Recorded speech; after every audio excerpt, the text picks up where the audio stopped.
time is 1941, a month before Pearl Harbor. At 11 o'clock on a November night, a British submarine surfaced in the Mediterranean off the coast of Libya in North Africa, behind the German lines.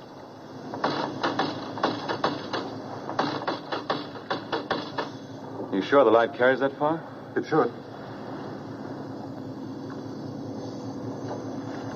There they are.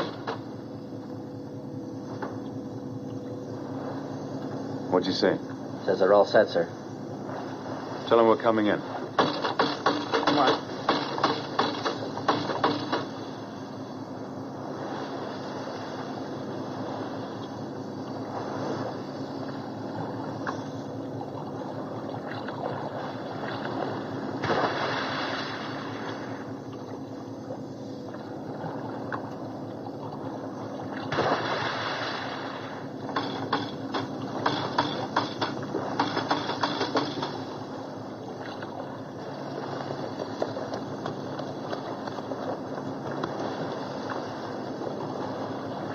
These were British commandos, and the purpose of this carefully plotted raid was the death of one man.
no use. Go on.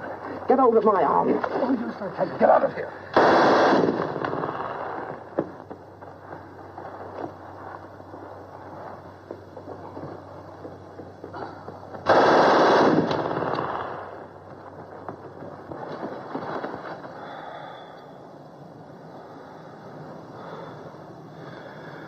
Did we get him? Are you serious, Englishman?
Gentlemen, the following order from General Auchinleck is to all commanders and chiefs of staff of the Middle East forces.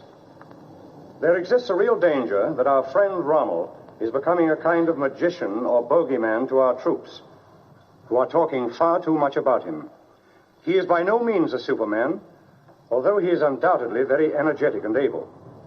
Even if he were a Superman, it would still be highly undesirable that our men should credit him with supernatural powers. I wish you to dispel by all possible means the idea that Rommel represents something more than an ordinary German general. Please ensure that this order is put into immediate effect and impress upon all commanders that from a psychological point of view, it is a matter of the highest importance. Signed, C.J. Auchinleck, General, Commander-in-Chief, MEF. This is the North African desert in June of 1942. And these are British soldiers taken prisoner the night before by units of the German Afrika Korps.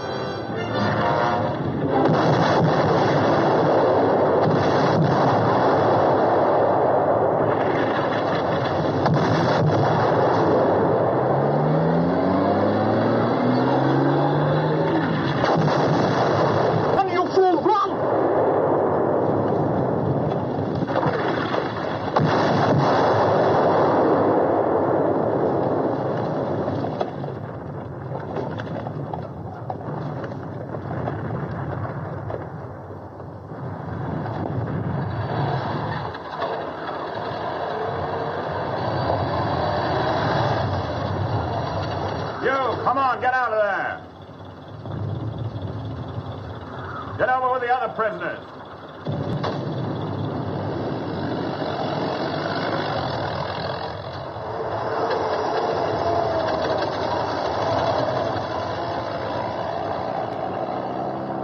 Who is the senior officer here?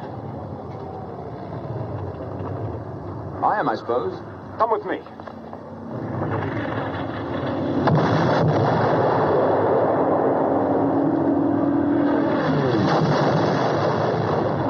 What's your rank? Lieutenant Colonel. All right, Colonel, I want you to go along with these two officers on the flag of truce and tell that battery to stop firing. Tell them they're killing their own men. Sorry, I can't do that. Don't tell me what you can or can't do. I'm giving you an order. Here, tie this on that rifle. Listen, Major, I'm a prisoner of war. You can't give me any such order. You know that as well as I do. I'm not going to argue the point with you. Either you do as I tell you, or we'll soon find a way to make you. Are you going or not? Major! Major! What's the row?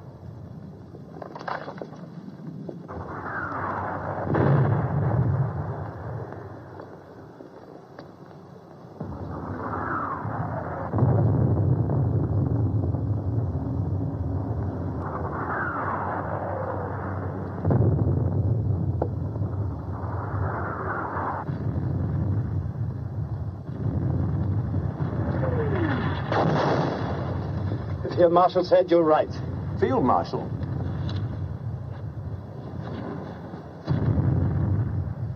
So this, then, was Rommel. Erwin Johannes Eugen Rommel, Commander-in-Chief of the enemy army and the most celebrated German soldier since World War I. Already a legend in the desert, he was a fox who had chased his hunters back and forth across North Africa about as often as they had chased him. And his tricks and turns had made even the Tommies chuckle, which is scarcely the proper reflex to the enemy in time of war. In spite of which, he was still, of course, my enemy. The enemy not only of my country and the army in which I served, but of all life as I knew it. Not only of democracy as free men had fashioned it, but of civilization itself. My name is Desmond Young. At the time of my capture, I was a lieutenant colonel in the Indian Army. This was my first and only sight of the cool, hard, professional soldier whose scrupulous regard for the rules of warfare had been exercised, in this instance, so fortunately for myself. 2 years and 4 months later, while the British and Americans were still fighting their way across Europe, Erwin Rommel was dead. He was dead, the Nazis reported, of wounds gallantly received on the field of honor. But the Nazis were great liars, of course, and many people wondered. For already there were mysterious rumors floating across the battle lines.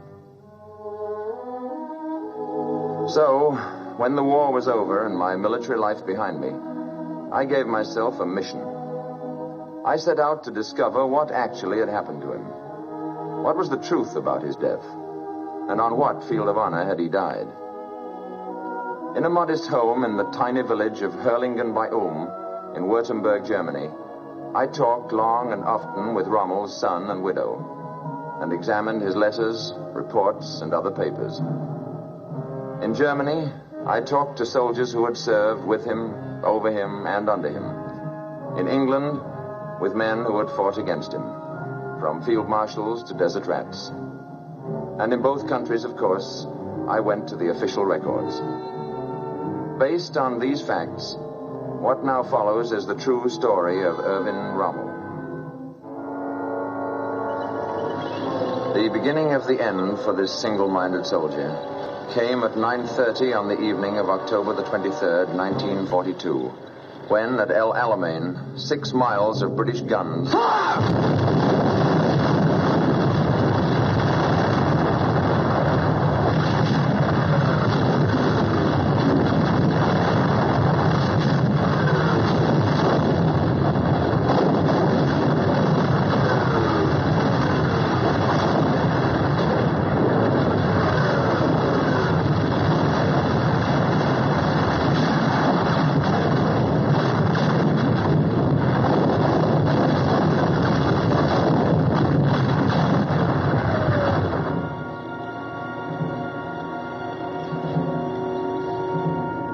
I discovered that actually Rommel was not in Africa when the storm of battle broke. Suffering from a chronic diphtheria of the nose, he had been relieved of his command a month before and flown back to a hospital in Germany. But when the telephone rang at his bedside and a familiar voice from Berlin called on him once more, he rose and was in a plane on the way back to the desert within hours.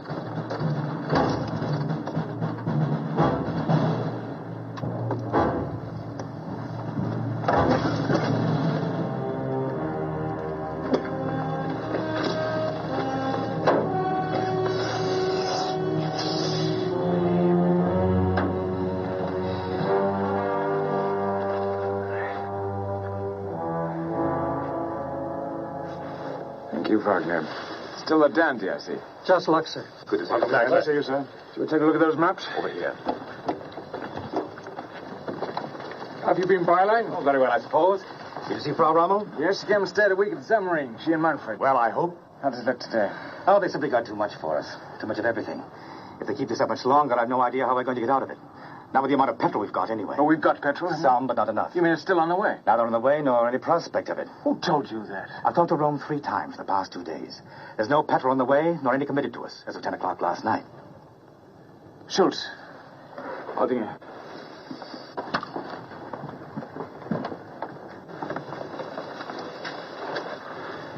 What about the tanks? Did they come? None.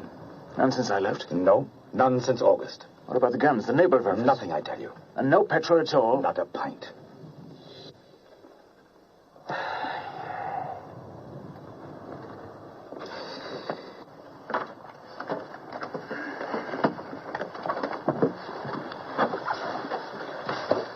This is correct in the hour.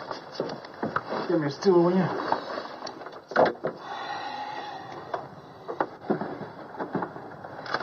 Here's where it's worst.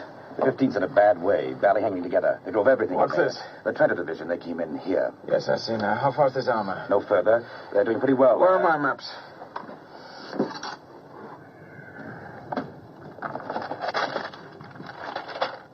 Bring the 21st and Ariete north through here. Move the 90th and Trento forward here. So they'll hook up. That's right. Now tell me this. Is Montgomery sending his infantry in first again? Naturally. And then the armor? That's right. Then let's give him a surprise. Let's send our tanks in first and blow a hole through that infantry.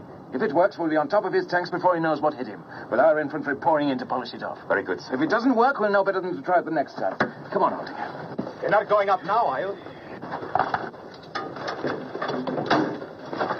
Don't you think you ought to turn in for an hour or so first? After 3 weeks of being turned in... Where away, sir? Let's head north and go in with the 21st.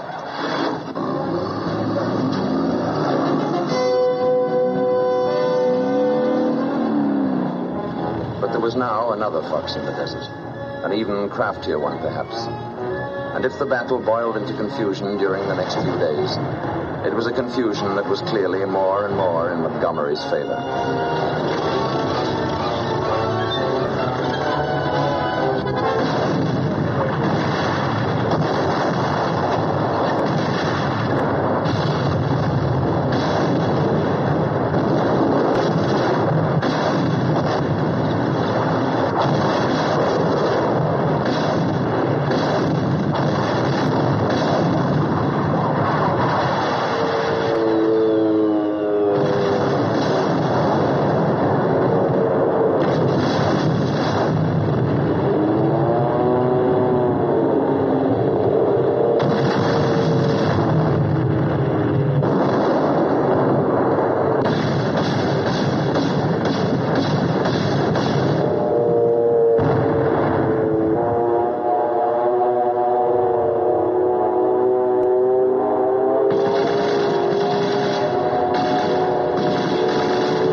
Have you found the field marshal yet? No, sir. He's up at the front again.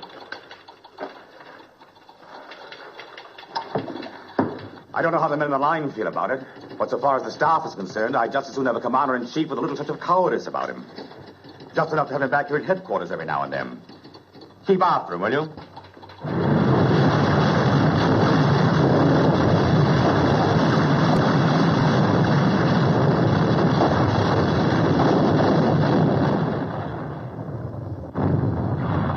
By the 10th day of the battle, not even Rommel could have any doubt as to its outcome. There's a limit to this sort of thing. You can't just go on indefinitely until the last man's dead.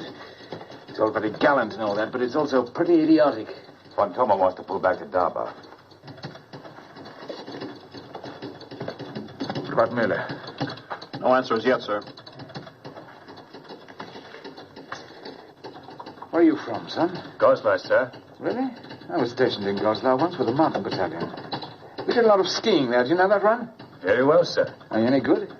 Well, sir, 2 years ago... Are you sure Rom understood I had to have immediate answer? Yes, sir. I had him repeat it back. Are you keeping after Miller? Yes, sir. Should you try Berlin?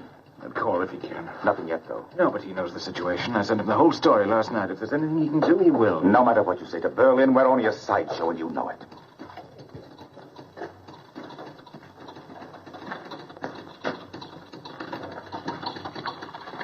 Well, what? Miller's in a bad way. How bad? Very, I'm afraid. If he doesn't pull back soon, he won't have anything to pull back. Well, where is he? Why can't we get an answer from him? His command car's gone. He's working in a carrier. And if he's got more than 40 tanks left, I'd be greatly surprised. How about the Italians?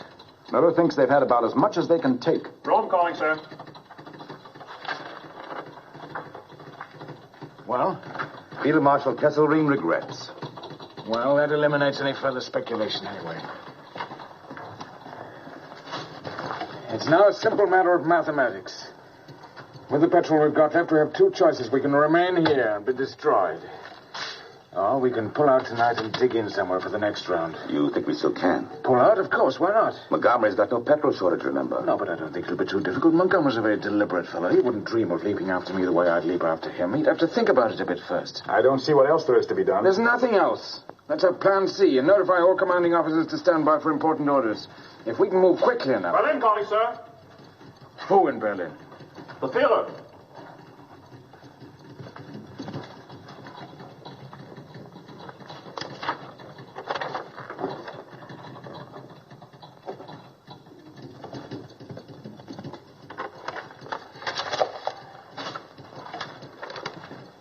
Signed Adolf Hitler.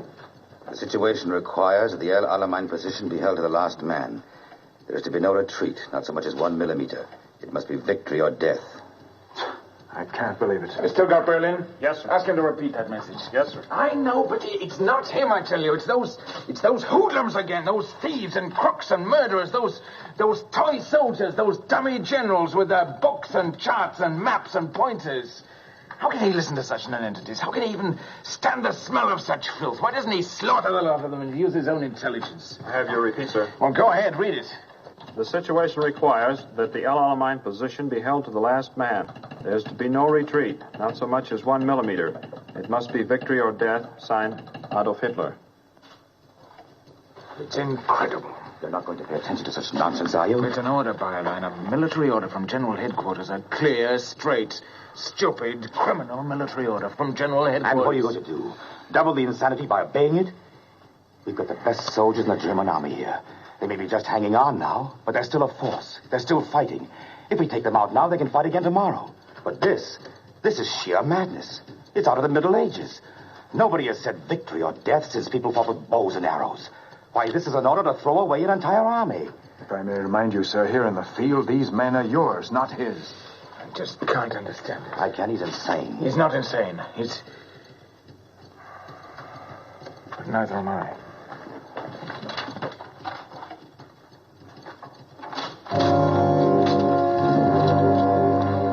Pull him out, Byline. I'll argue with him about it later.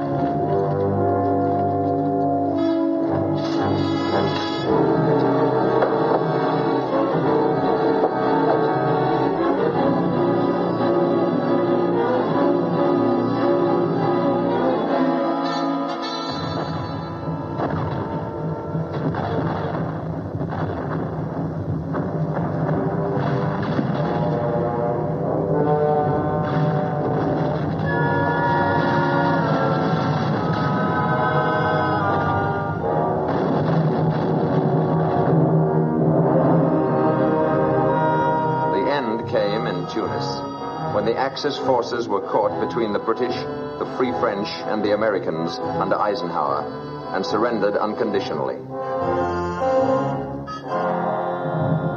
But the Afrika Korps went into captivity without its leader. For, a month before the end, Rommel had again fallen ill and been invalided back to the hospital in Germany.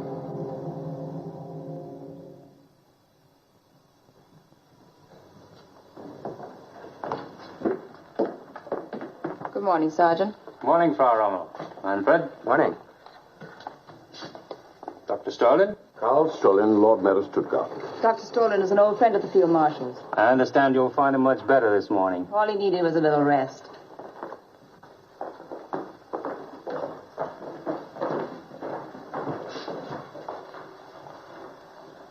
Frau Rommel, Manfred Rommel. And Dr. Karl Strolin. From Stuttgart?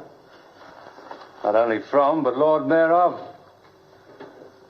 And don't tell me he's on the list.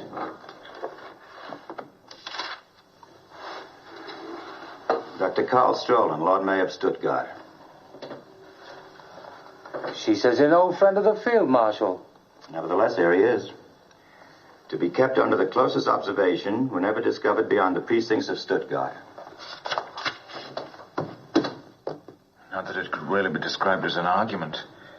It's impossible to have an argument with him in the sense that you and I could have an argument. He raves, he screams, he goes into such hysterics that it's like trying to make sense with a panic-stricken woman. He called him a coward. Did he really use that word to you? Not once, but several times. In Russia, he said, officers like me had been put against the wall and shot. Nor must I think it couldn't happen to me, too. And that was his thanks. That was his gratitude for all that Erwin has done for him. On the other hand, you mustn't hold people too accountable for everything they say when they're emotionally upset. The war's not going well, and he's naturally worried. But I'm afraid it'll be a long time before I forget what he did to the Africa Corps. What was that? When the end was near, and I asked him to get them out, he said he had no further interest or concern in the Africa Corps. And that was their thanks. Rommel, I should like to ask you a question. Of course, you don't care to answer it, I quite understand, but with your permission, I should like to ask it nevertheless. What is it? Do you really believe that we can win?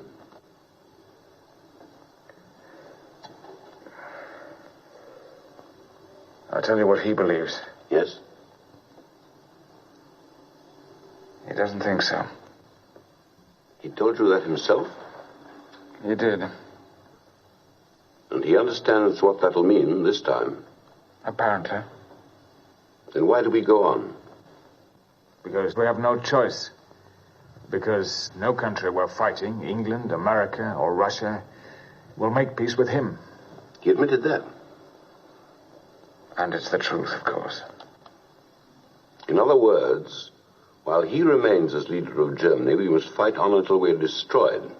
Victory or death, as ever.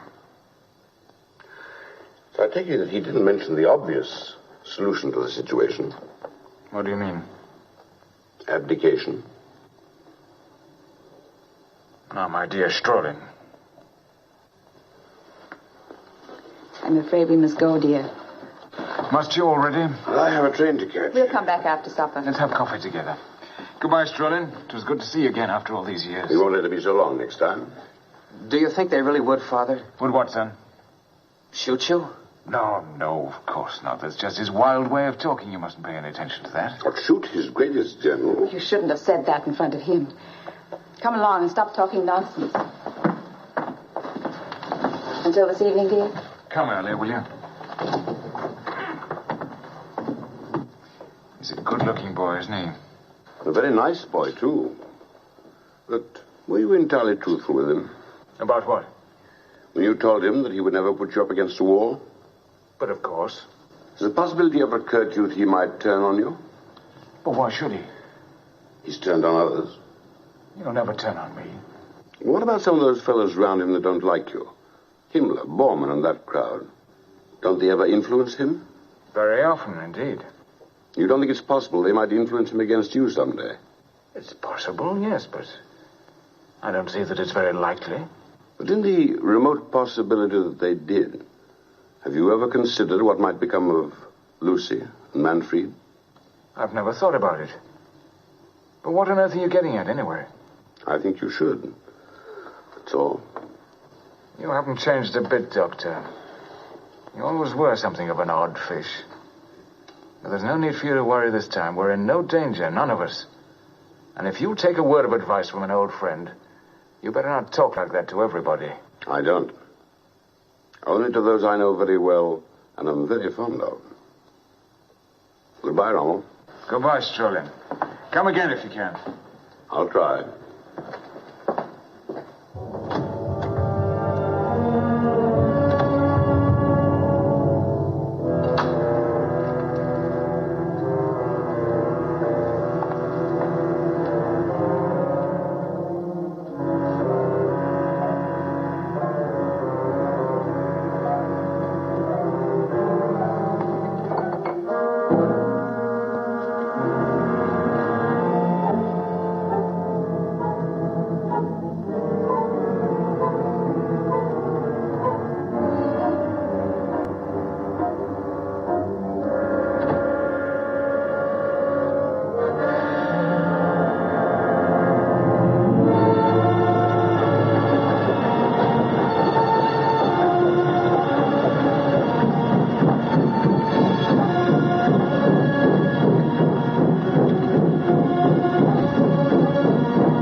An invasion of Hitler's European fortress was now clearly but a matter of time.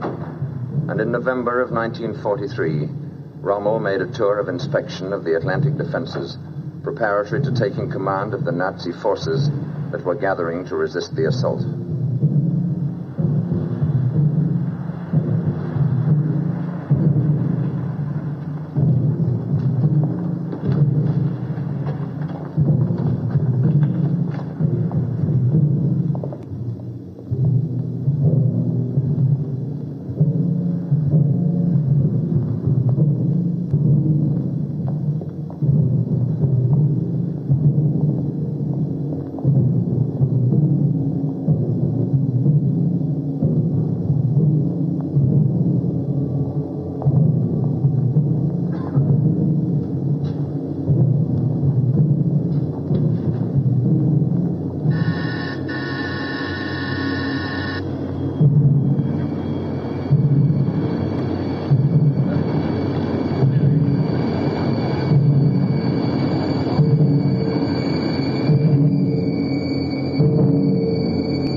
A month later, Rommel reported to Field Marshal von Rundstedt, supreme commander in the West, at the latter's headquarters in the Pompadour's Palace at Fontainebleau, outside Paris.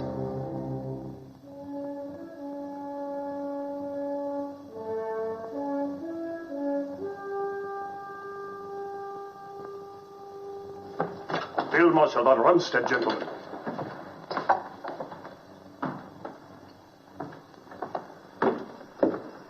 Ruger, Field Marshal. gentlemen.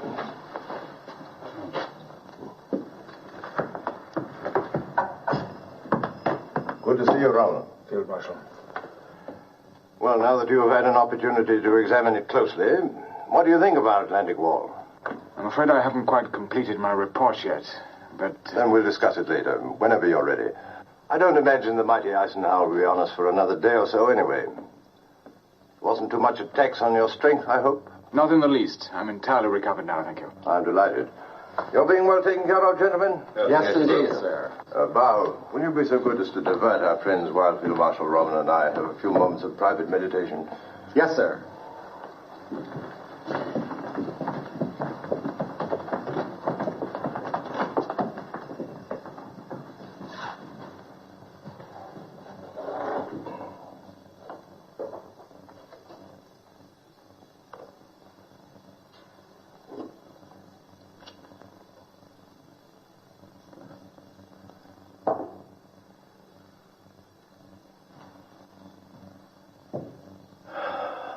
Appalling, wasn't it?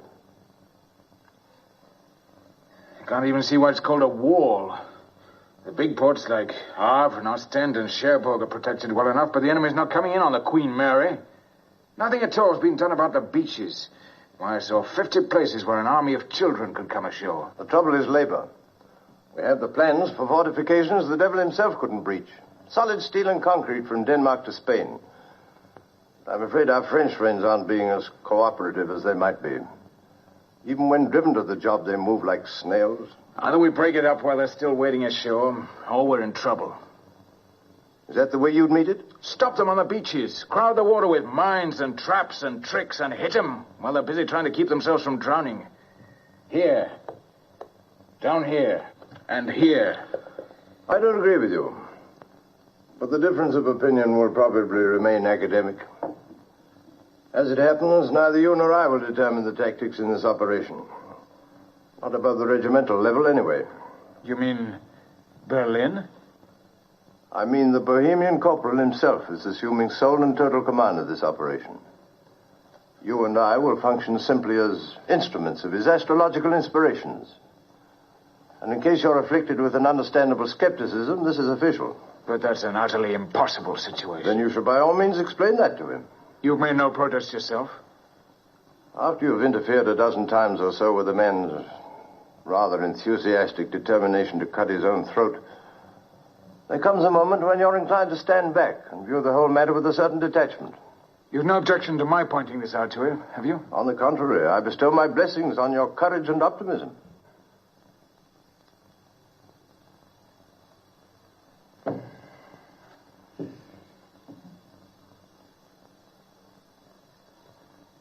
I'm told you once referred to me as a clown.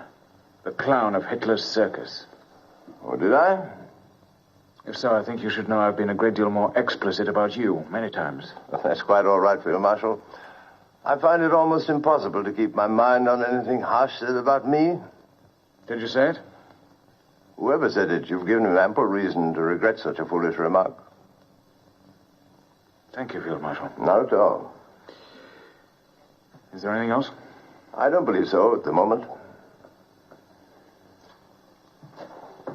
One suggestion, perhaps, in view of our cordiality.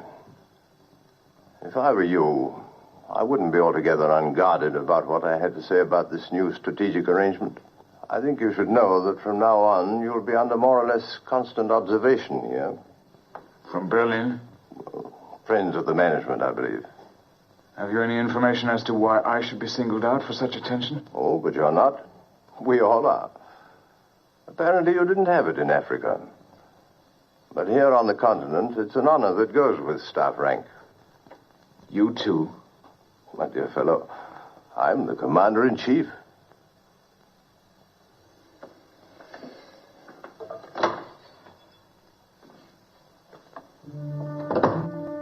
Two months after that, in February of 1944, during one of Rommel's rare absences from the Atlantic frontier, his old friend, Dr. Karl Strolin, sought him out again.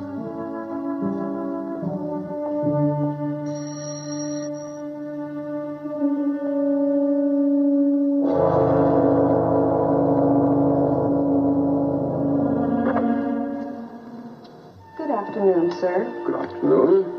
Dr. Strolin to see the Field Marshal and Frau Rommel. Come in, sir.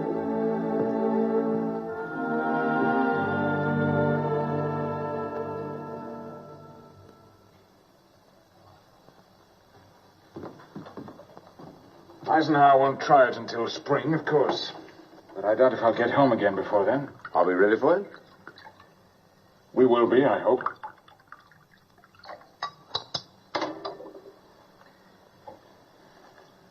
To your very good health, Doctor. To yours, my dear Rommel. How do you know this room isn't wired? Wired? Why should it be wired? Does our friend Himmler have to have a reason for wiring a room? No, I don't suppose he does. But I don't think you have to worry about this one. Why?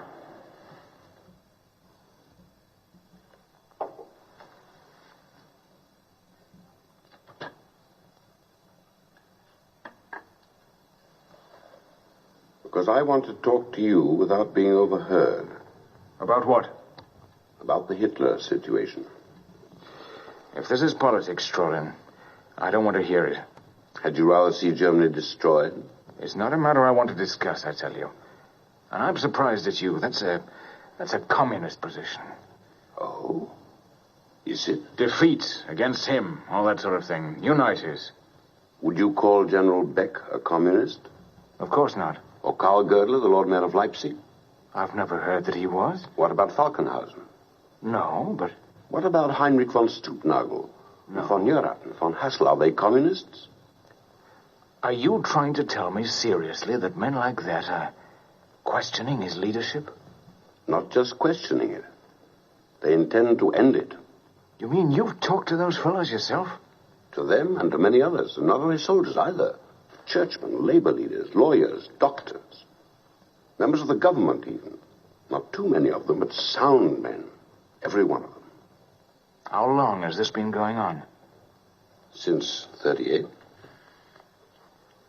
And what exactly are you after? One, we want to get rid of Hitler and his gang. If we are to be defeated, then we prefer to be defeated as human beings, not as barbarians.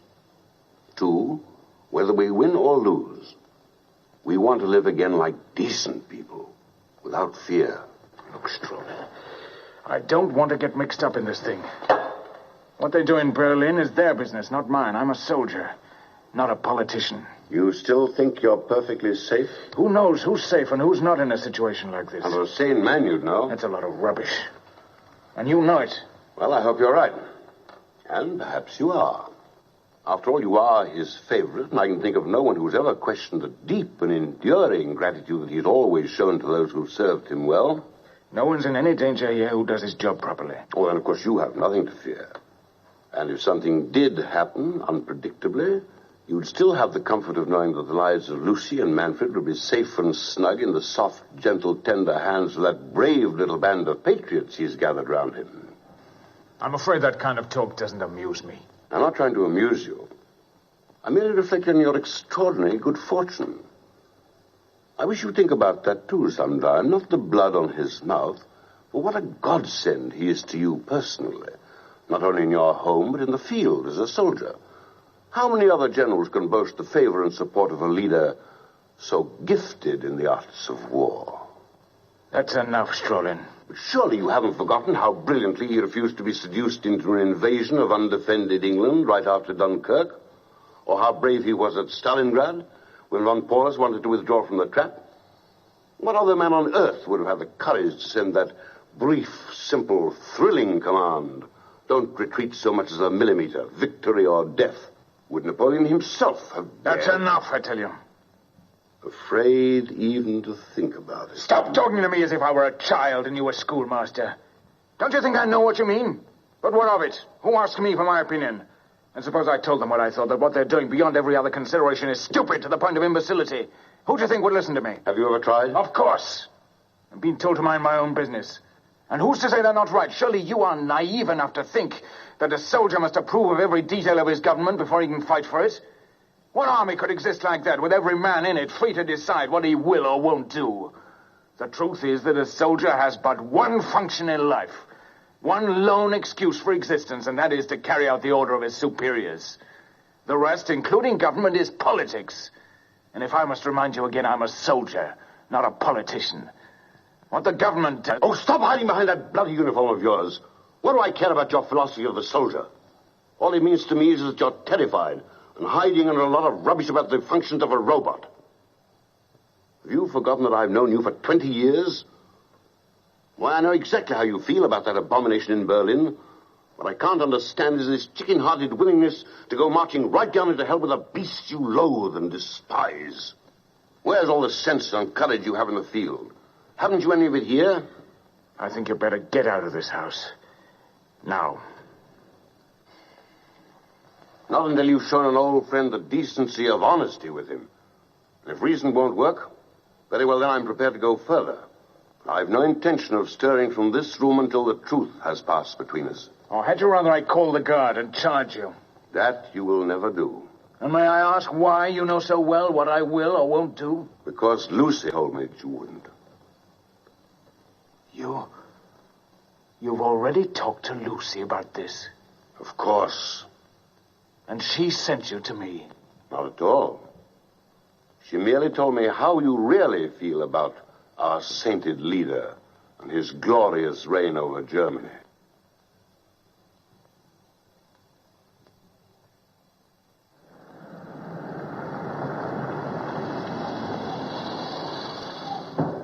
Father! Father, the car's here! We saw it. Will you please not shout? I've told you that a dozen times. He's just excited. I know, but I'm tired of telling you. He's all right. He's still only a boy, remember, in spite of that uniform. Of course. Take care of yourself, dear. You're not cross with me, are you? For what? For speaking to Dr. Strolin. No, of course not. Is he right? I don't know. I can't make up my mind. But that's a dreadful thing he proposes. A great, tremendous, dreadful thing.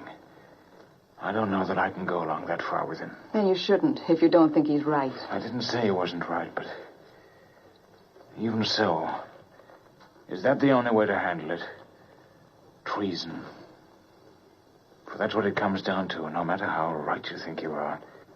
You think it would be better to let things go along as they are? No, I don't, but there must be some better way of handling it. I mean, if I could see him alone again and explain this situation to him. Can you tell me how a man can fight a war under such conditions? Isn't it enough that we're facing an invasion without... No, never mind now. You don't have to decide this minute. It'll come to you when it's time. What do you think, really? I can't tell you, dear. I don't know. But never mind now. When the time comes, something will tell you. You better go along now. You're late already. Write to me every day, will you? I will. This is just a little something for the journey. Thank you, darling. Goodbye, sweetheart. And don't worry about me. I'll try not to.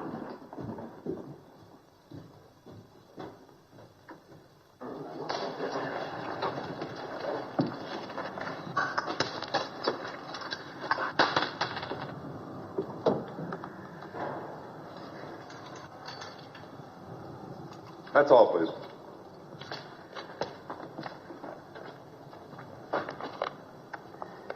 Goodbye, son. Take care of your mother. Be a good soldier. Make me proud of you. I'll try, Father. Are you going to bring us back, Montgomery? The minute he steps ashore. Goodbye, darling. Goodbye, darling.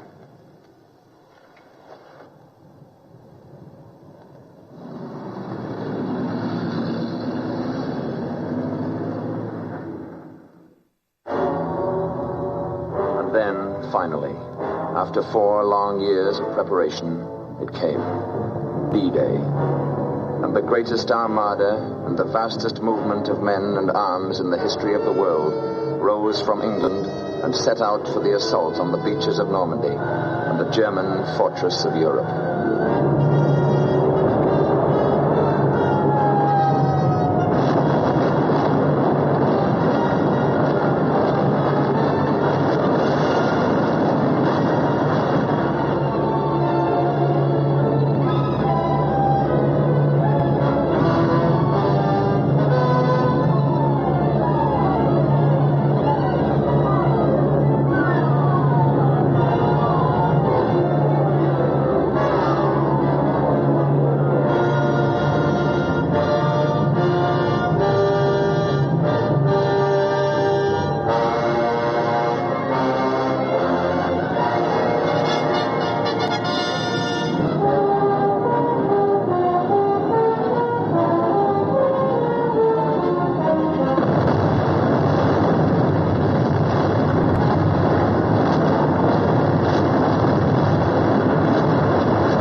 the Bohemian corporal promoted himself to the supreme command of our forces, the German army has been the victim of a unique situation. Not only too many of the enemy, but one too many Germans. You don't think he's ready to give us the 15th Army yet? Oh, I don't see how he can, under the circumstances. His astrologers have informed him that this is only a feint, that the real invasion is yet to come, north of Calais. The 15th Army is sitting on those cold beaches up there, waiting for an invasion that has already taken place, is an excellent example of war by horoscope. We've got to have those troops. If we're not allowed to maneuver, we've got to be able to support these positions. We've got to see him again about it. I tell you this in confidence, Rommel. I don't think anything we can do would be of the slightest use. The pattern for defeat has already been set. Hold fast. Don't give up a millimeter of ground. Victory or death. War simply can't be won by men whose knowledge of tactics is based on copybook maxims. They may stir schoolchildren, but they don't stop troops. But give me a free hand for a few months and I'd make them pay for it. I'd make them pay such a price in blood they'd wish they'd never heard of Germany. I might not be able to stop them all, but they'd know they'd fought an army, not a series of stationary targets. And you'll never let us, of course. You know how firm corporals are.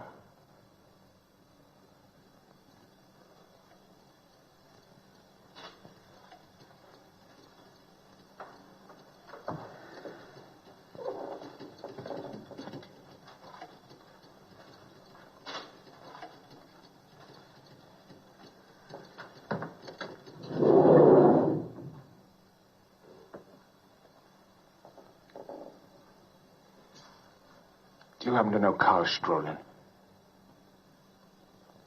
Strolin? The Lord Mayor of Stuttgart. I remember that name from somewhere. Or Dr. Goerdeler of Leipzig. You too? Every day that passes, every minute of the day, convinces me more and more that theirs is the only possible solution. Your words, you must understand, mystify me. They propose to arrest him, take over the government, and move immediately to make peace with Eisenhower. I shall, of course, deny that this conversation ever took place. But that's a particularly childish idea.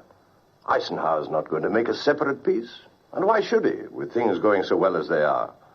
That part of your plan is doomed, obviously, from the start. But you don't disagree with the basic proposal? I'm sorry, but I don't believe I heard the question. In any case, if they came to you for counsel or advice, would you receive them? Oh, no. No, I'm afraid not, Rommel. It's too late. Much too late. Even if they moved immediately? You misunderstand. Not too late for that. Too late for me. I'm 70 now. Too old to revolt. Too old to challenge authority. However evil.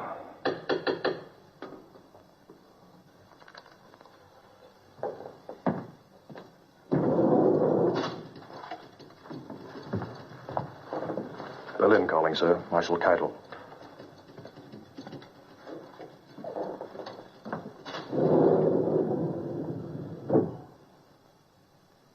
Keitel? Von Rundstedt.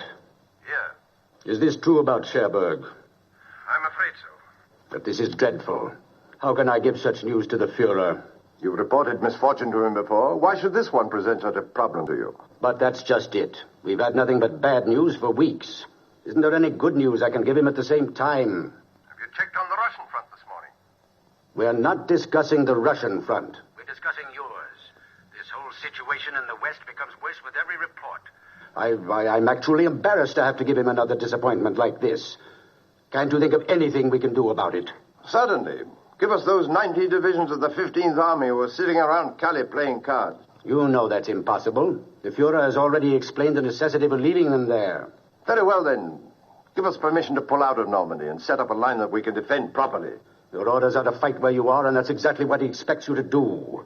Is it possible you have no better suggestion than that? One very much better, in fact. Make peace, you idiot.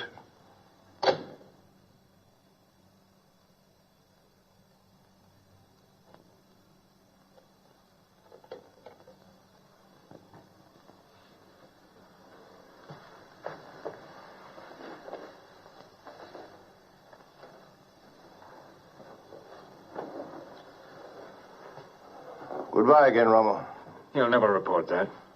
This very instant, he's knocking at the corporal's door, whimpering with happiness. You must never forget this, my dear fellow. Victory has 100 fathers. Defeat is an orphan. Within 24 hours, you'll be named my successor. And I extend to you my deepest sympathy. That's nonsense. He'll never let you go.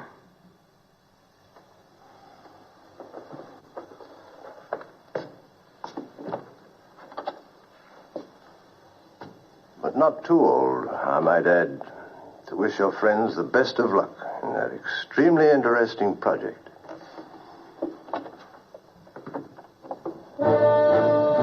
Meanwhile, with their beachheads irretrievably secured, Allied tanks and men had fanned out across France and begun their race for the Rhine.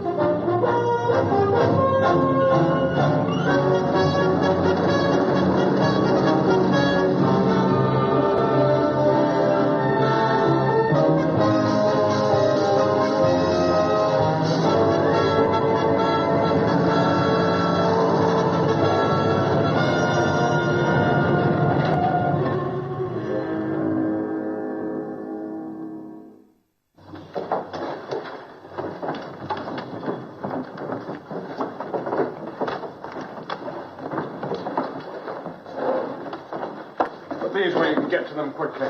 Also those files there. Keep the key yourself and use your own judgment about the rest of it. Very good, sir. You must.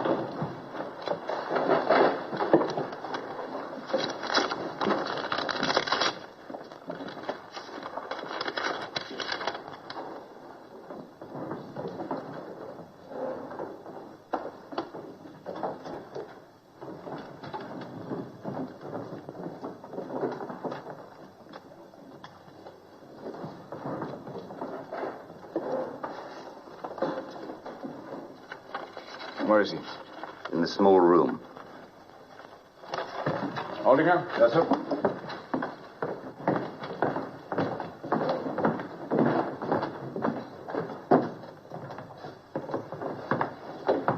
Colonel, I'll try to be as brief as possible, Field Marshal.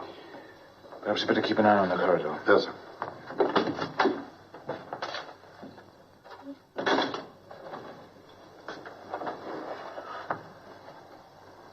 Well? We're faced with an immediate decision, sir. 3 of our men were arrested in Berlin yesterday. They'll be made to talk, of course. But fortunately, their knowledge of the people involved is limited. Nevertheless, in the opinion of everyone concerned, there's no more time to be lost. We must act at once. And it's all set. Definitely. So I understand, sir. The general is extremely anxious to know if you are in a position to speak now for the commanders you mentioned to him. At my word, from this instant, they're prepared to follow my lead. Then I have the Field Marshal's permission to inform General Struppnagel we may now act at will and without further consultation. Wait here, Colonel. Come with me, Wither. Clear this room, all. Yes, sir. Outside. Never mind about that. Outside. Field Marshal Rommel speaking. Put me through to Field Marshal Keitel. I've got to be certain. Absolutely certain. We can't go through with this if there's even the remotest sign of sense there.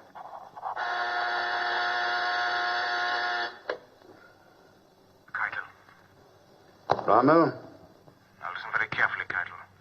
I've got to see the Führer at once, somewhere in France. I can't explain on the telephone, but you must make him understand that it's a matter of the greatest urgency. I suggest tomorrow morning. On June 17th, they met in Hitler's underground stronghold at Magival, near Soissons. This is an extremely difficult duty, my Führer. But circumstances leave me with no choice. We reached a crisis on this front that calls for a decision on the very highest level. But you've said that. You've said that before. And every time I talk to you, we're facing another crisis. When the enemy has overwhelming superiority on land, at sea, and in the air, and continues to grow stronger with every hour, while we grow weaker at the same rate, that to me is a crisis by any standards that I understand. A crisis that should be examined promptly and realistically. That's you. That's you, like always. When everything's going well, you're willing enough. But at the first sign of a difficulty, you become a defeatist, complete defeatist. Are you perhaps interested why you didn't succeed von Rundstedt? This is why! It maybe have been better if I had replaced you altogether. Have you perhaps a little confidence in me? More, it would seem, that the Führer has in me. May I continue? And what my Wehr bombs are doing to London, has no one told you? No one? Yes, sir. But why not to the beachheads? Because that's not their purpose. They have not that accuracy. They need a whole city for a target, and they cannot miss. Then why not the embarkation ports? Plymouth, Southampton, Portsmouth. No. That's exactly what I mean when I say you're no good at thinking above the battlefield. The British don't care for those villages. It's their London that they love. They don't want to see it destroyed the way I'm going to destroy it. In 2 more weeks, remember my words, they'll be screaming for surrender. Just wait, you'll see. To continue, sir. The struggle is over on this front. Within these 2 weeks that you mention, you must be prepared to see the enemy break through our lines and push out into the interior of France. Militarily, the end is already in sight. We have nothing more to throw in. What is it you're proposing? That we surrender? I give you the facts, sir. I only ask that you draw the proper conclusions. Proper to whom? To you!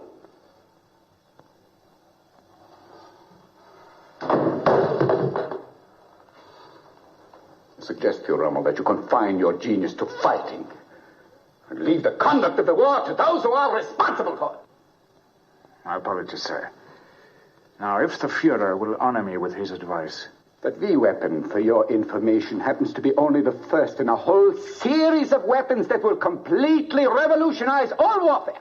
I have a second 100 times as powerful and a third in mind. 1,000 times more destructive than the second. But the crisis under discussion is now, sir. I have a dozen others, all of them capable of turning the whole course of the war. But what about now, sir? What are we to do tomorrow morning?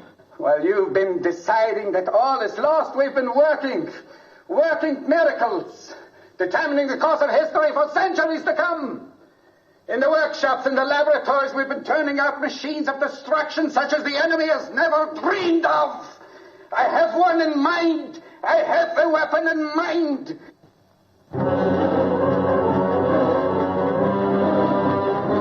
Now definitely committed to the plot to assassinate his Führer, Rommel was still trying to whip fight into his crumbling front. When on June the 17th, on a country road near a village with the ominous name of Montgomery, aircraft.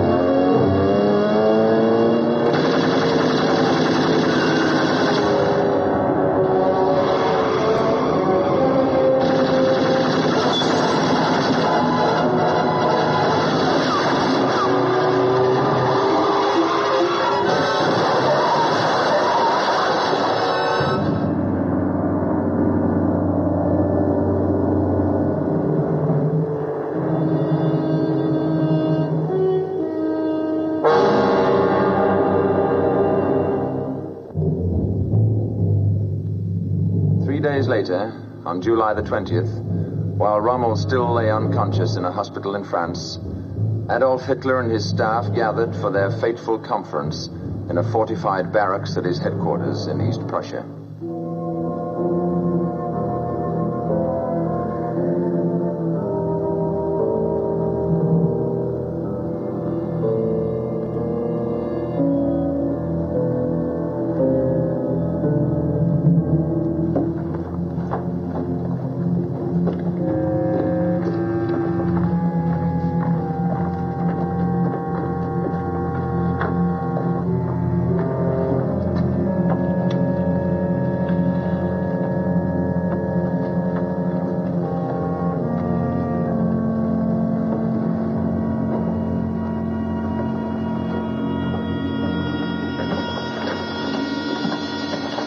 Der Führer, gentlemen.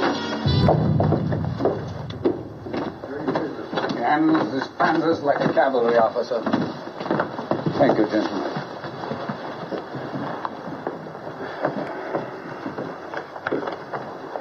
My Führer. Yes? Stauffenberg, sir. Yes, Stauffenberg, of course, from General Fromm. Yes, sir. Good to see you again. Thank you, my Führer. Gentlemen, your attention, please. Excuse me, please. I have a report from General Fromm.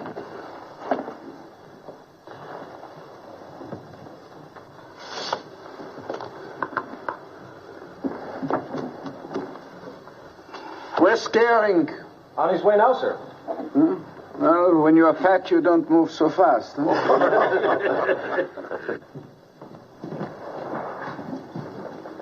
Colonel Count von Stauffenberg? Yes. Telephone, sir. Thank you.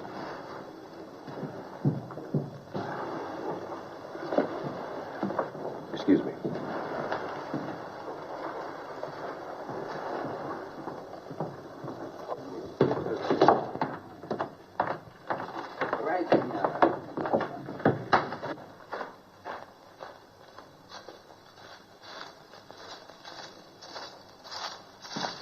All right. Suppose we start with the Russian front.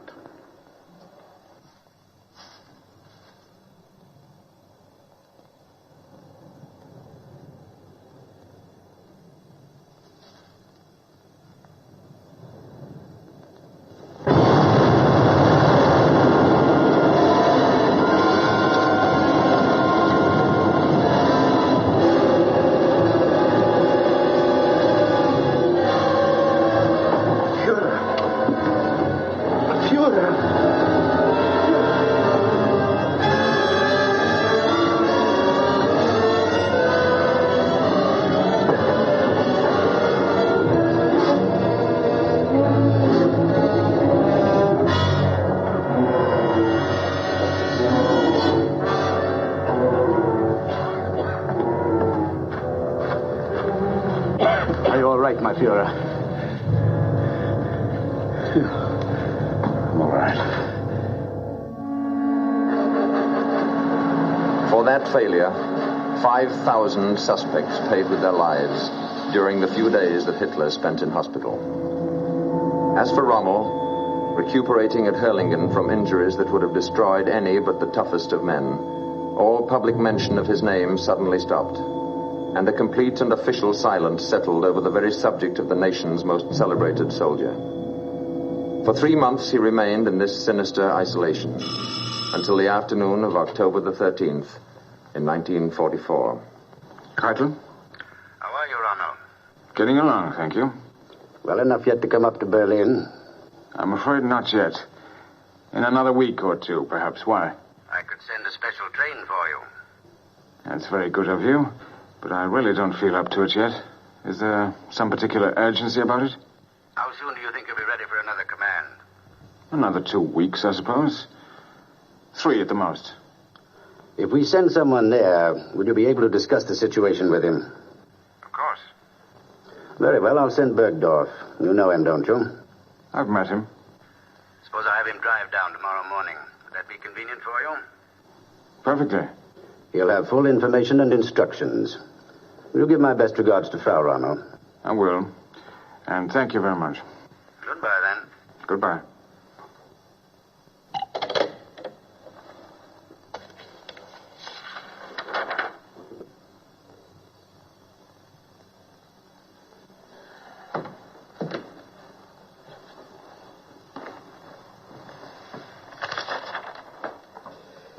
Keitel.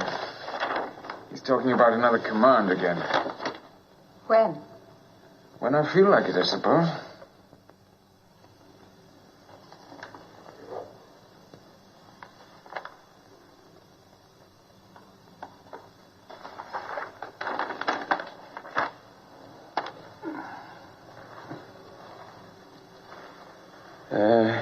He sent his best regards to you.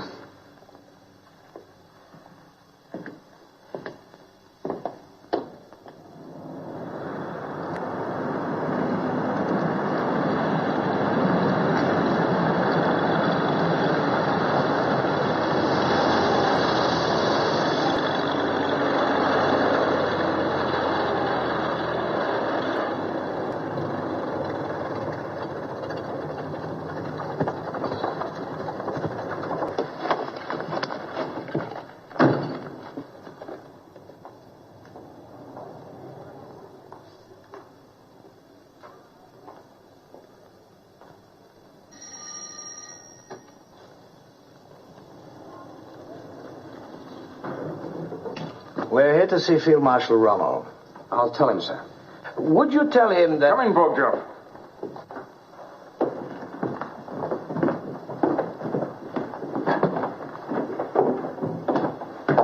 Field Marshal? It's good to see you again. And you, General. I don't believe you've met my wife, have you? I haven't had the pleasure, sir. My dear, will you allow me to present General Bogjoff and General... Meisel, sir. General Meisel. This is my son Manfred and Captain Aldinger. I hope you're not too tired from your journey. Not at all. Thank you, Frau Rommel. Have you time for luncheon and a glass of wine first? Thank you very much, sir, but we're due back in Berlin as quickly as we can make it. Very well, then. If you'll excuse us, dear. This way, gentlemen. Our apologies, Frau Rommel. Lord, but I'm terribly disappointed. Another time, perhaps. I hope so.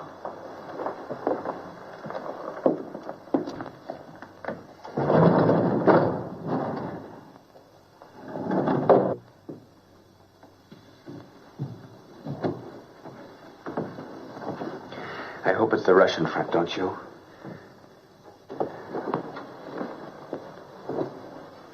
Make yourselves comfortable.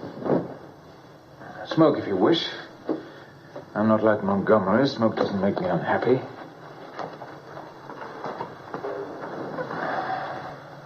At your service, gentlemen. We come directly from the Fuhrer, Field Marshal. Yes? And what we have to say to you comes directly from his lips. Yes? Our instructions are to tell you first of his deep appreciation of your many heroic services to the state. Go on. And his regrets over your unfortunate accident. I was sure his silence since then meant only that there were more important matters on his mind. It's a pity that after such a record... If you'll forgive me, General, may we skip your reflections for the moment and get to the message you have for me? Of course, sir.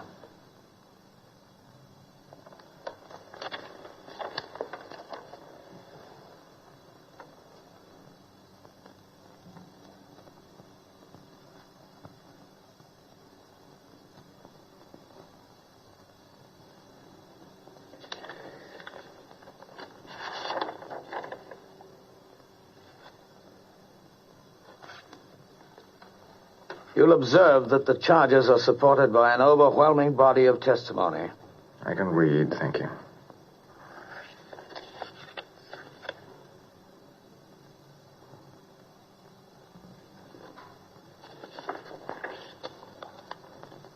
You've been uncommonly fortunate, I see, in deathbed confessions. It's all perfectly legal, I assure you, sir.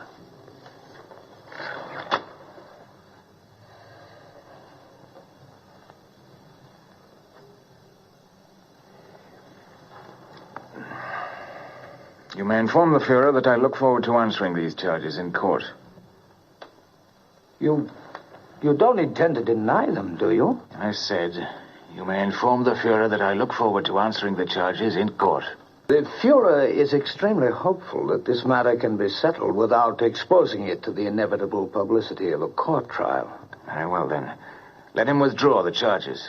His view is that nothing but harm for everyone could come from a trial. My orders are to remind you in the strongest terms possible of the damage that testimony like this could do to your name and reputation. But what does he expect me to do? Plead guilty? To you? Well, naturally, not that, of course. I know what he wants. He wants me to keep my mouth shut. He doesn't want me to speak out and tell what happened where it can be heard. Well, you may tell him for me that that's very thoughtful of him, but that I'm quite capable of taking care of my own name and reputation in my own way, which will be in a proper court of law. But to what end, sir? The verdict is already indicated. He told you to tell me that, too. The evidence is there. What defense is possible? Then, what does he suggest? I think that before we go any further, the field marshal should be warned that this house is entirely surrounded. My order, sir. I'm sure you understand. And both of us are armed. What does he want done? His belief is that it would be to the best interests of all concerned if you should see fit to relieve the situation yourself, quietly and without delay. Go on. The advantages of a solution like that over an ugly exchange of recriminations in an open court are, in his opinion, several and obvious. Most important to him, of course, would be the preservation of your name and fame. And he would see to it himself that not the slightest suspicion would be attached to the way of your going. As far as the rest of the nation would know, you succumbed finally to your war wounds. That would be the official announcement. And the state would then honor your memory, and your family as well, with a generosity that would be historic. That was his word, historic. Your name would live on in the glory it once deserved, while your wife and son would never want for either safety or comfort as long as they live. I have a choice. In a sense, yes. A choice to die now or later. It amounts to that, I'm afraid. How long have I to make this choice? We're due back in Berlin as early this evening as we can make it. The penalty in this case, I'm told, would be the garrote, death by strangulation. The drug I've brought with me is effective in 3 seconds and painless.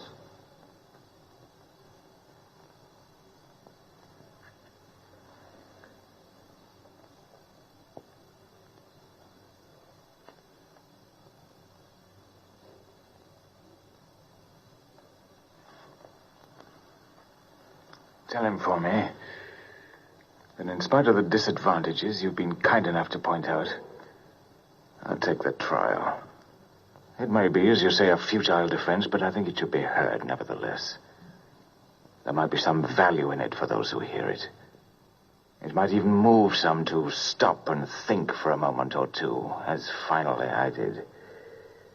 Though unfortunately too late. In any case, it's my life, and that's my choice. I confess my disappointment with your choice, sir. My heart, of course, bleeds for you. The unfortunate part of it is that if you insist on a trial, I have no authority to offer any guarantees for the safety and comfort of your son and widow.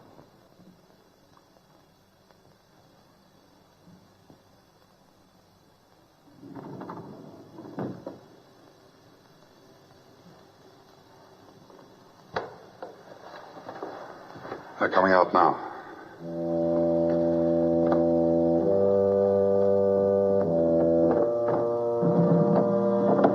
All over, sir?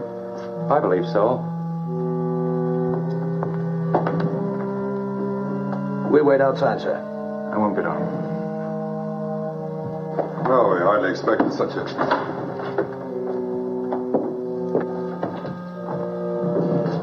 Over already? Wait there, please. I'll be down in a few moments.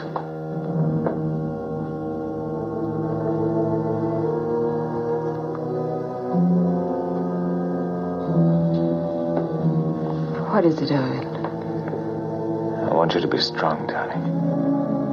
I want you to be very strong and very brave. Do you understand? I've got to go away now, and I won't be back. Do you want me to tell you any more? There's no way out. No. But it won't be too terrible. They're giving me a drug. It's painless and effective immediately. We're leaving now, and I'll do it as quickly as possible. We've got guns. Can't we make a break for it? No, there's nothing that can be done. They've thought of everything.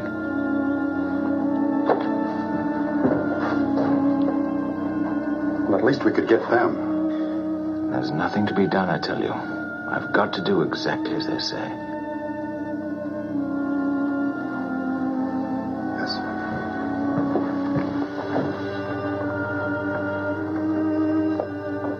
Are you going to be brave now? I don't know. You and Manfred will be all right. They've assured me of that. And nobody's to know about this but us. Are you sure there's no other way? No other, darling. Have you told Manfred yet? I'll tell him when I go down. No. Let me tell him. I can tell him so much better. If you wish.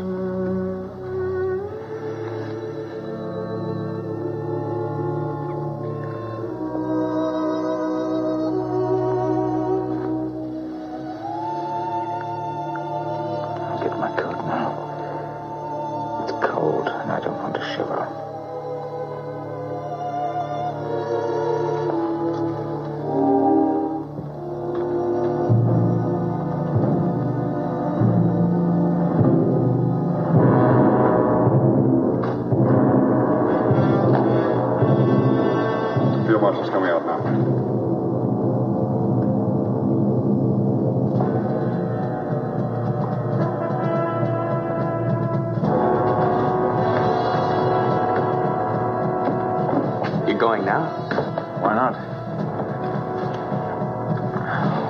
But are you well enough? Of course. I've just been taking it easy on you with your mother. Is it Russia?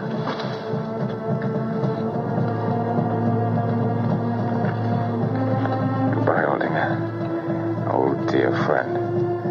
Goodbye, sir. Take care of him. Yes, sir. Can't you tell me? Don't ask so many questions.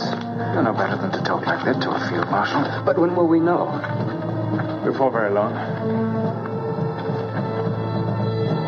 Goodbye, son. Be a good boy. Goodbye, Father. You'll stop them, won't you? We'll see.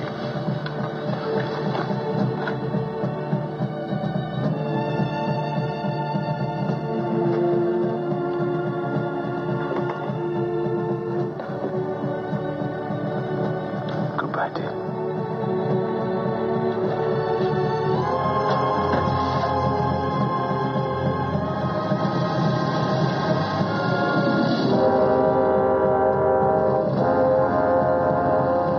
During that last short ride, what may Rommel's thoughts have been?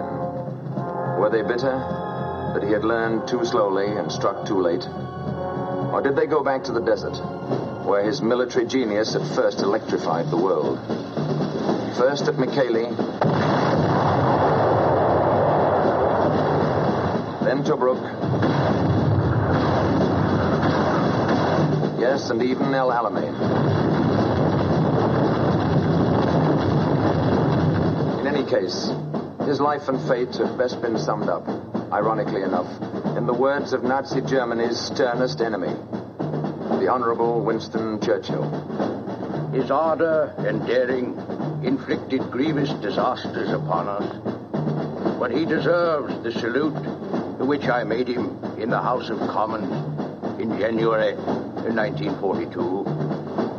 He also deserves our respect because, although a loyal German soldier, he came to hate Hitler and all his works and took part in the conspiracy to rescue Germany by displacing the maniac and tyrant. For this, he paid the forfeit of his life. In the somber wars of modern democracy, there is little place for chivalry.